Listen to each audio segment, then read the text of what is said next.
Hey guys, so this is going to be the second video in the follow-up series for Microsoft Dynamics training. So we're going to kind of go over activities. Obviously in the last video that you saw, we went over contacts and companies and that associated view and how you associate one with another. But this one's going to focus more on how to assign those activities so that they're all coming up appropriately in your Microsoft Outlook.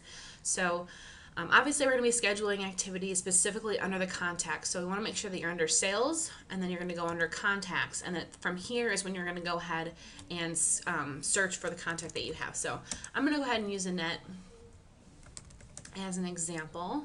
I'll click on her name here. Now what's going to happen is this is her actual associated kind of activity view. So again, when you look at this navigation bar, it should say sales, it should say contacts, and then that specific contact that you are under. If I were to just click on its name right here, this is probably what you're going to see first. But this is kind of the overview of her account. Again, this blue bar, sales, contacts, and then that little drop down next to her name is where I'm going to specify that I want to see all of the activities that I've had with her or create a new activity. So I'm going to click here, and this is what this view looks like. Again, you want to make sure you're in open activity associated view, so this title right here, just because it'll show you all the open activities that you have with any given contact. Of course, you can drop this down and click on all activities, closed activities, ones that have already taken place, obviously.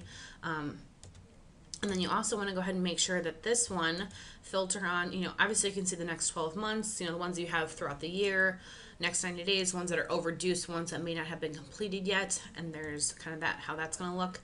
And then here are all the activities you can choose from. So a task, a phone call, email. A task might be something like, add Annette to this marketing list, or put her on our Christmas card list, or make sure you mail out new sales literature in the mail, or something along those lines. But obviously you're probably going to mostly be working with a phone call or an email.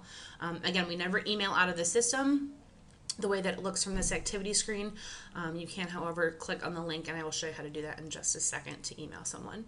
So if I click on phone call, this screen comes up, and if you hover over that due date, that's when you're going to kind of click in there, and then the calendar and the time will come up. Make sure you have a subject, and it's always going to show that the call is coming from you, so the owner, and then who you're calling to.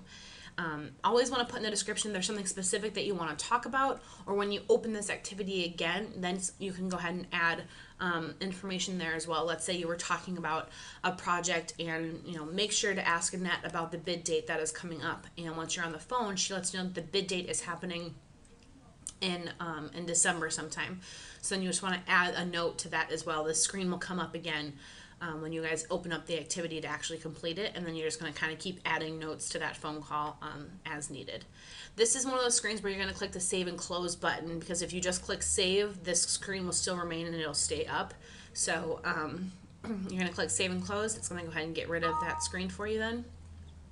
And you should see your new activity show up right down here.